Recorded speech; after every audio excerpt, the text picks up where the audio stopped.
Okay, thank you very much. Thank you to the organisers for organising me about the delicate biomedical issue of dealing with human remains and archaeology. We've already addressed the issue. It's already been deflowered, if you will. So we could cite the work of Laurence Olivier relating to excavations during the Second World War and of the Second World War, and on the issue of human remains specifically. This can also cause political issues.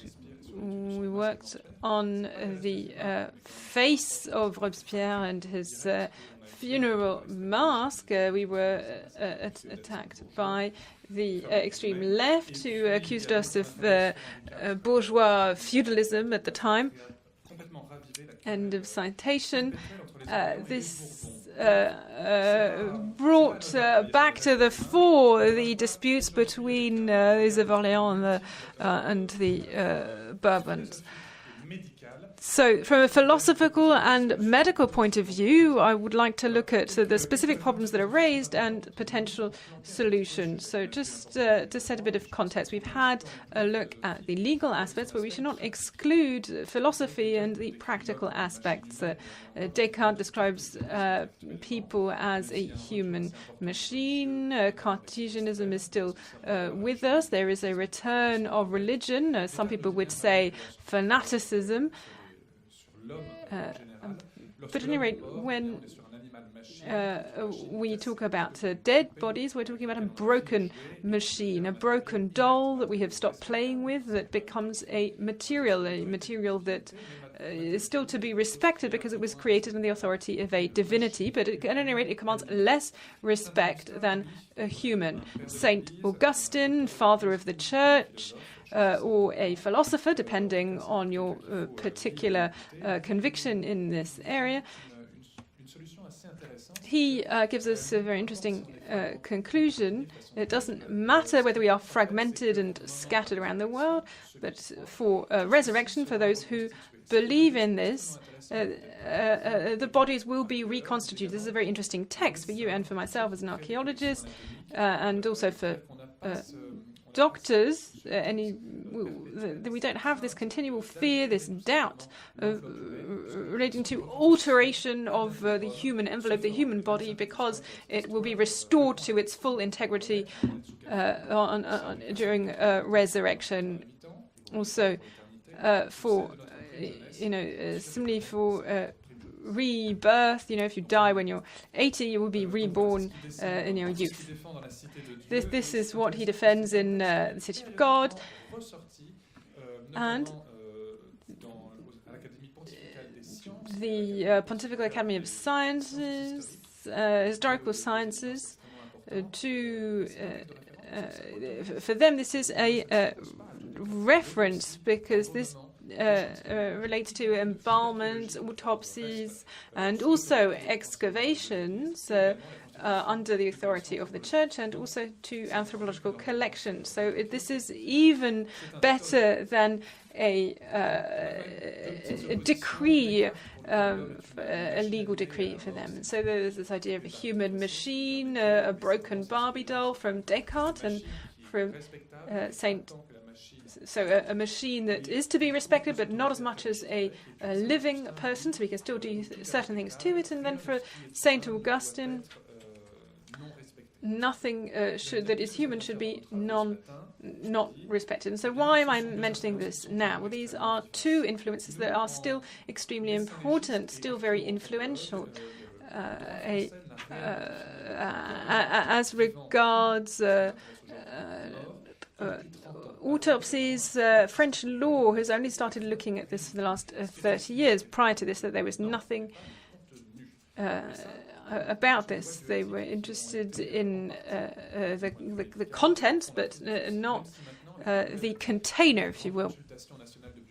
And so the bioethics committees has really led to questioning of this subject. So it was really the Ministry of Health, the Ministry Research, the Ministry of Culture, hadn't addressed this matter of archaeology at all. Even in bioethics committees, archaeological and human remains has not all been addressed.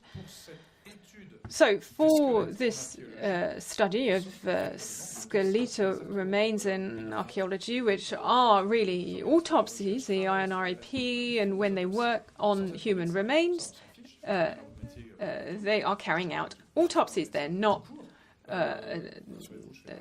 they're not doctors, they're not medical coroners, but they can still do a very good job. And technically speaking, this is an autopsy, and there are very different visions. It could be a scientific approach or a religious approach, but there is a need to put a stop to pathos. We cannot have a sentimentalist romantic approach to the remains to be examined. For example, the interaction to one of the examples that was given earlier with the family came afterwards. So first there is the scientific interest, and then you consider the sociability, the social aspects of the individual. Similarly, for conservation, embalmment, storage of the body, and so on,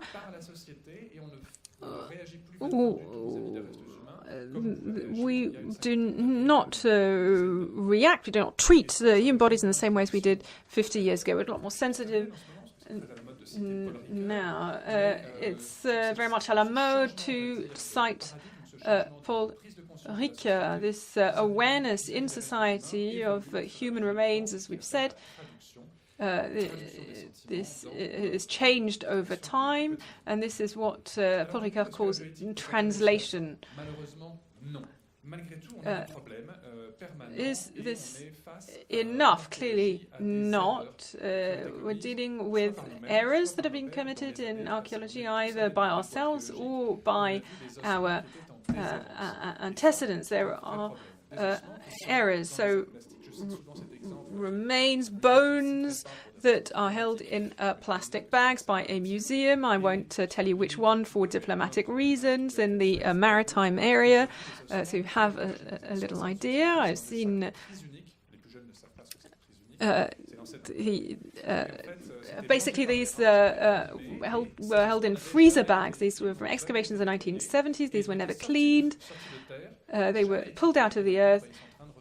Never really examined, and now they are just returning to dust again. It is not normal to pull things out of their original context and then not subject them to examination. Is this not a profanation of the burial ground? But I think not carrying out the necessary studies is not doing your job properly, and in fact impeding others from doing it later on. We have the Lied Declaration from 2012. You can see there, when there is no biographical or stratigraphical data, the collection is useless. It loses all of its value and utility. There is loss of information. There is also loss of respect to the human remains, and this applies to anthropological collections in museums, to museum reserves in Paris, but also to human remains that are stored as well. The archaeology of Judaism is an interesting question. This was published discovered by the INRAP in 2011. And we can see in the acts of this, the proceedings of this symposium, that the use of human bones relates to a number of questions: genetic issues, biological questions, religious sensitivity, and the rights. There are Neo-Celtic communities. Doesn't only apply to Jews, for example. There are Neo-Celtic communities that apply rights in Australia. We've also seen how Aboriginal communities are claiming custody and some sort of right to reburial of remains. Of course, it's outside of the French context. And then there's the question of the purification rights. This it's been enriched by discussions with the Jewish community for ritual excavations of ritual baths or excavations of burial grounds in the east of eastern France. So this is not just one skeleton per tomb. It's a little more complicated than that. Here, it's not always possible to distinguish between Catholic and Protestant communities. In La Rochelle cemetery, you have 500 tombs. So how much of these non-claimed bodies, how do we deal with these non-claimed bodies? Are we excavating to try to put the bodies back together again? So I can tell you I'm not a religious person, but I am interested in the ethics of the practices as regards a dead body. So working on a burial ground, working on a tomb, working on a cemetery, it has to be done. It is even actually prescribed by the law. But what do we do with the remains? Should we put them back to where we found them? Obviously, for practical reasons, rather difficult. Should we store them in a pseudo-ritualized centre? I don't know if you're familiar with the European Archaeological Centre of Bibrac. The reserves in this place, the storage area, are underground in the Gluglen area.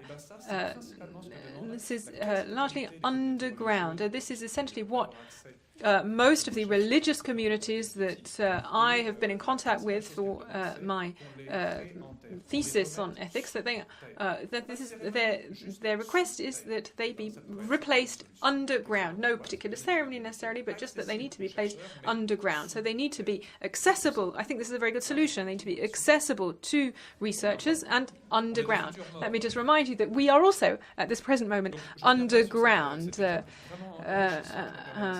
Future bodies as well.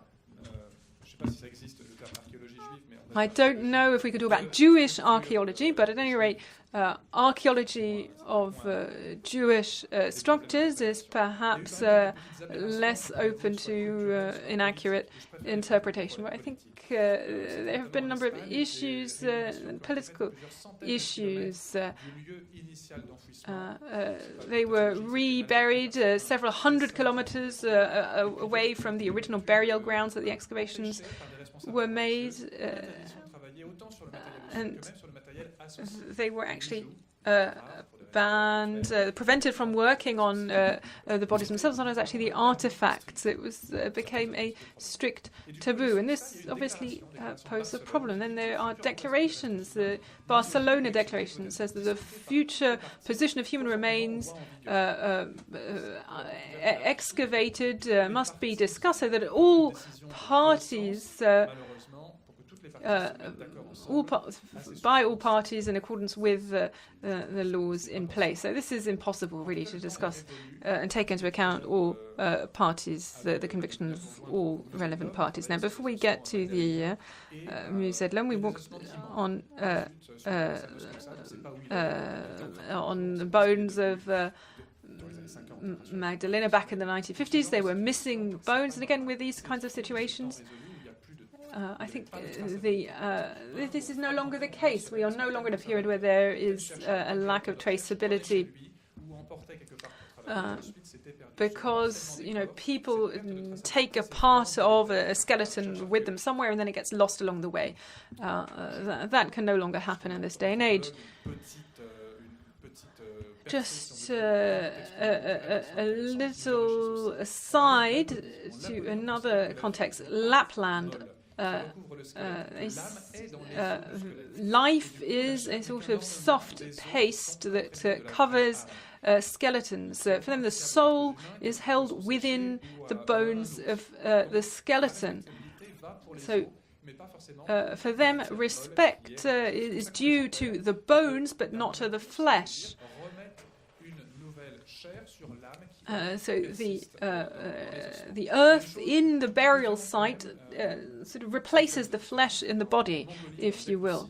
In Mongolia and in Yakutia, they have a similar belief that the soul resides in the bones, and if you break the bones, there is a breakage of the soul. So this is not just a Western ideal. In Asia as well, the question of how to give appropriate and due respect to the bones is raised. Also, the other question is what makes a dead body? If it has been burned, it is the remains of an incineration. Is that does that represent a dead body? We had the case of Henry IV. This head is now all that remains of the body of Henry IV. So this head has become the whole body, an ambassador, a representative of the whole body, with all kinds of issues. You know, should we hold a mass? Should there be a ceremony? Should we apply the place of residence of the soul from Descartes, because he died before Descartes' theory? Then, therefore there will not be a mass, but just a simple ceremony. Philosophical resource, I think, that is useful here is Bergson. I think when he talks about religion and morality, he said that the thing that must apply to all researchers, scientific researchers, and any researcher is common sense. The common good. We need to be led by the common good. And this is something that has been, we have been reminded of by the Council of State. We must be guided by the common good and future generations and their needs, what they would require of us. And this can lead us and justify, in some cases, the infringement of some other sensitivities. In UCL, considerable quantities of human remains were discovered in 2010. These were 80 skeletons that had already been studied, parcels that had highlighted certain areas of the bodies. They had been buried. Some had been damaged and considered obsolete as being too damaged in the 1930s, and then they were rediscovered again in the archaeological studies following the construction of a car park, and then they were reinserted into the university studies pathway. And this was published in The Lancet by Robinson. Did they look at whom it was the heritage of? It was not part of their educational role. This educational role, they used Bergson, a French philosopher, to serve their cause. We must never forget the educational role of the dead for the service of the present and the living. Let us be a little bit optimistic. Higher education and research, and there are some suggestions that we can make in terms of the use of bodies for the excavation itself, and also for the period that comes immediately after excavation. In autopsy and the collaboration between anthropology and archaeology is an interesting one. Ethics is perhaps less worrying than morality. Now, there is a requirement to reinter. It doesn't necessarily mean to rebury, but the bodies can be placed underground and still be accessible to researchers. So, I can refer to these plastic bags that I mentioned earlier. If nobody is interested, if it's starting to fall apart, if a collection that is no longer needed, well, then it can just be put back into the ground, and that's it. Just to give you an example of how this idea has already been applied, when we worked on the heart of Richard the Lionheart, 120 grams were sent. We took 0.86 grams, less than 1 gram, considerably less than 1% was needed to carry out the scientific studies. We didn't need DNA or carbon-14 dating, so this allowed us to take very, very small samples, and we were able to proceed to total studies. This has not been censored, but you are not able to see the picture. We worked on the jaw of Adolf Hitler in Moscow. They allowed us to take a sample of the FSB. So it was considerably less than 1% that was needed to carry out the sample in order to authenticate the sample. So